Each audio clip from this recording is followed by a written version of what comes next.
ಈ ಕನ್ನಡ ಚಿತ್ರರಂಗದ ಬಗ್ಗೆ ಮಾತಾಡೋದಾದ್ರೆ ನೀವು ಕೆಲವು ಲಿರಿಕ್ಸ್ ಕೂಡ ಬರ್ದಿದ್ದೀರಿ ಹಾಡುಗಳಿಗೆ, ಜೊತೆಗೆ ನಿಮ್ಮ ಕವಿತೆಗಳನ್ನ ಎಲ್ಲಿ ಹಾಡಾಗಿ ಬಳಸ್ಕೊಂಡಿರ್ತಾರೋ ಅದು ಕೂಡ ಒಂದು ಚಿಕ್ಕ ಇದ್ರಲ್ಲಿ ತಂದ್ರು ಅದು ದೊಡ್ಡ ಹಿಟ್ ಆಗಿರೋ ಎಕ್ಸಾಂಪಲ್ ಇದೆ. ಫಾರ್ ಎಕ್ಸಾಂಪಲ್ ತೂಗು ಮಂಚದಲ್ಲಿ. ಸೊ ಇಷ್ಟು ಅದ್ಭುತವಾದ ಸಾಹಿತ್ಯ ನಾವು ನಾರ್ಮಲ್ ಹಾಡುಗಳಲ್ಲಿ ಇವಾಗ ನೋಡೋದಿಲ್ಲ ಚಿತ್ರರಂಗದಲ್ಲಿ. ಕಿರಿಕ್ ಪಾರ್ಟಿದು ತೂಗು ಮಂಚದಲ್ಲಿ ಅದು ಯಾವ ಲೆವೆಲ್ಗೆ ಹಿಟ್ ಆಯ್ತು ಅಷ್ಟು ನೀವು ಬರ್ದಿರೋದು.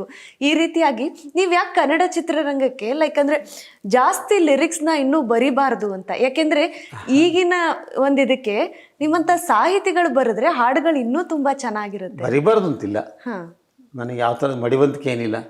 ಆದ್ರೆ ಯಾರಾದ್ರೂ ಬಂದು ಕೇಳಿದಾಗ ಬರ್ದಿದ್ದೀನಿ.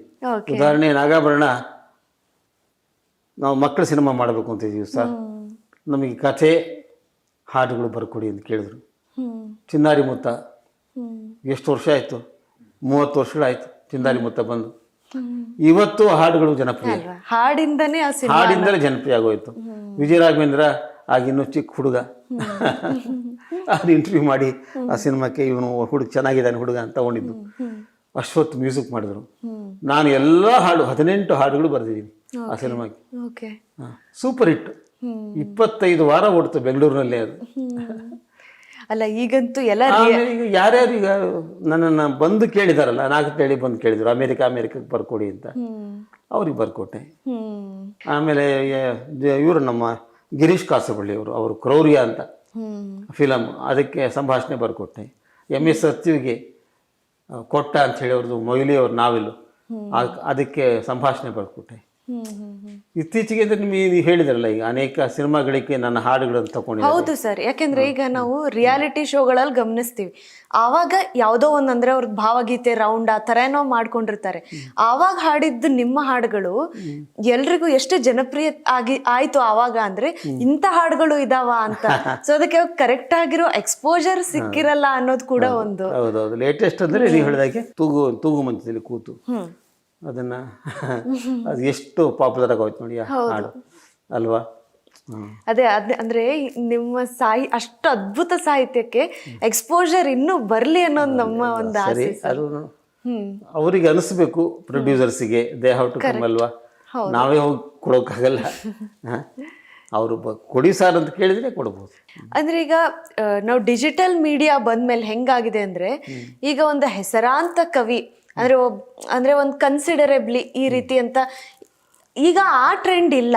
ಯಾಕಂದ್ರೆ ಹಲವಾರು ಜನ ಬರೀತಿರ್ತಾರೆ, ಫೇಸ್ಬುಕ್ ಅಲ್ಲಿ ಅಲ್ಲಿ ಇಲ್ಲಿ ಪೋಸ್ಟ್ ಮಾಡ್ತಿರ್ತಾರೆ. ಆ ಪ್ರಕಟ ಆಗೋದಕ್ಕೆ ಆ ವ್ಯಾಲ್ಯೂ ಈಗ ಉಳಿದಿಲ್ಲ. ಅದರಿಂದಾಗಿ ಈ ರೀತಿಯಾಗಿ ಒಬ್ಬ ಜನಪ್ರಿಯ ಕವಿ ಹೊರಬರೋದಕ್ಕೆ ರಿಕಗ್ನಿಷನ್ ಕಡಿಮೆ ಆಗೋ ಡಿಜಿಟಲ್ ಮೀಡಿಯಾ ಅದರಿಂದ ಆಗ್ತಾ ಇದೆ ಅಂತ ನಿಮ್ಮ ಅನಿಸಿಕೆ ಸರ್? ನಾನು ಆ ಬಗ್ಗೆ ಯೋಚನೆ ಮಾಡಿಲ್ಲ. ಯಾರಾದರೂ ಬಂದು ಕೇಳಿದ್ರೆ ನಾನು ಬರೆದು ಕೊಟ್ಟಿದ್ದೀನಿ, ಆಯ್ತಾ. ಅಥವಾ ನನ್ನ ಹಾಡನ್ನು ಬಳಸ್ಕೋತೀವಿ ಪರ್ಮಿಷನ್ ಕೊಡಿ ಅಂದರೆ ಕೊಟ್ಟಿದ್ದೀನಿ ಅಲ್ವಾ. ಹಾಗೆ ಸಿನಿಮಾದೊಂದಿಗೆ ಕೂಡ ಸಂಪರ್ಕ. ನಾನೇ ಒಂದು ಫಿಲ್ಮ್ ಕೂಡ ಮಾಡಿದೆ, ಹಸಿರು ರಿಬ್ಬನ್ ಅಂತ, ನಾನೇ ಡೈರೆಕ್ಟ್ ಮಾಡಿದ್ದು. ಅದಕ್ಕೆ ಫಿಲ್ಮ್ ಫೇರ್ ಅವಾರ್ಡ್ ಬಂತು. ಅದರಲ್ಲೂ ಕೂಡ ತುಂಬಾ ಹಾಡುಗಳಿವೆ. ಉಪಾಸನ ಮೋಹನ್ ಮ್ಯೂಸಿಕ್ ಮಾಡಿದ್ದಾರೆ, ಬಹಳ ಚೆನ್ನಾಗಿದೆ. Very neat family movie. ಅದನ್ನೂ ಮಾಡಿದ್ದೀರಾ ಸರ್? ಯಾವ್ದು ಮಾಡಿಲ್ಲ ಅಂತ ಕೇಳಿ. ಹಾಗೆ ಸರಿ, ಅಂದ್ರೆ ಈಗ ನಿಮ್ಮ ರೂಟೀನ್ ಹೇಗಿರುತ್ತೆ ಸರ್? ಈಗ ಈಗಲೂ ರೆಗ್ಯುಲರ್ ಆಗಿ ಬರೀತಾ ಇರ್ತೀರಾ? ಏನಾಯ್ತು, ಆರೋಗ್ಯ ಸ್ವಲ್ಪ ಸುಮಾರಾಯ್ತು, ಹೆಚ್ಚು ಹೊತ್ತು ಕುತ್ಕೊಳ್ಳೋಕ್ಕಾಗಲ್ಲ, ಬೆನ್ನು ನೋವು ಶುರುವಾಗುತ್ತೆ, ಈ ಥರದ್ದೆಲ್ಲ ಪ್ರಾಬ್ಲಮ್ ಇದೆ. ಆದ್ರೂ ಏನಾರು ತೀರಾ ಬರಿಬೇಕು ಅನಿಸಿದ್ರೆ ಬರಿತೀನಿ, ಆಯ್ತಾ. ಬೆಳಗ್ಗೆ ಬೇಗ ಎಚ್ಚರ ಆಗುತ್ತೆ, ಯಥಾ ಪ್ರಕಾರ ಸಂಪ್ರದಾಯ ಬಂದ್ಬಿಟ್ಟಿದೆ ಅದು. ಅಭ್ಯಾಸ ಬಲದಿಂದ 5 ಗಂಟೆಗೆಲ್ಲ ಎದ್ಬಿಡ್ತೀನಿ. ಎದ್ದು ಏನಾರು ಹೊಡೆದ್ರೆ ಬರೀಬೇಕು ಅನಿಸಿದ್ರೆ ಬರೆಯೋದು, ಇಲ್ಲದ್ರೆ ಏನಾದರೂ ಓದೋದು, ಆಯ್ತಾ. ಯಾವುದೋ ಪೊಲೀಸ್ ಪೊಲ್ಟ್ ಓದ್ತಾ ಇದ್ದೆ ಇವತ್ತು. ಅಂದರೆ ಹೀಗೆ ಅಂದರೆ ನನಗೆ ಬೇಕಾದ್ದನ್ನು ಓದ್ಕೊಂಡು ಸಂತೋಷವಾಗಿದ್ದೀನಿ. ನಾನು ಬರೆಯೋಕ್ಕಾಗದಿದ್ರೆ ನನಗೆ ಅದು ಬೇಜಾರಿಲ್ಲ, ಯಾಕೆಂದರೆ ಬೇಕಷ್ಟು ಅತ್ಯುತ್ತಮವಾದಿದೆ ಕನ್ನಡದಲ್ಲಿ. ಅದನ್ನು ಈಗ ಬರೀತಾ ಇದ್ದಾರೆ ನಮ್ಮ ಹುಡುಗರು, ಯಂಗ್ಸ್ಟರ್ಸ್. ಅದು ಓದಿ ಖುಷಿ ಪಡ್ತೀನಿ. ಇಲ್ಲ ಸರ್, ಜೊತೆಗೆ ನೀವು ಕೆಲವು ಕವಿಗೋಷ್ಠಿಗಳಲ್ಲೂ ನೋಡ್ತೀವಿ ನಾವು ನಿಮ್ಮನ್ನ.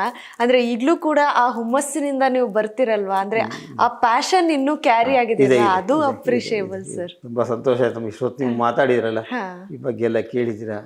So I am very happy. ಜೊತೆಗೆ thank you very much. Okay sir.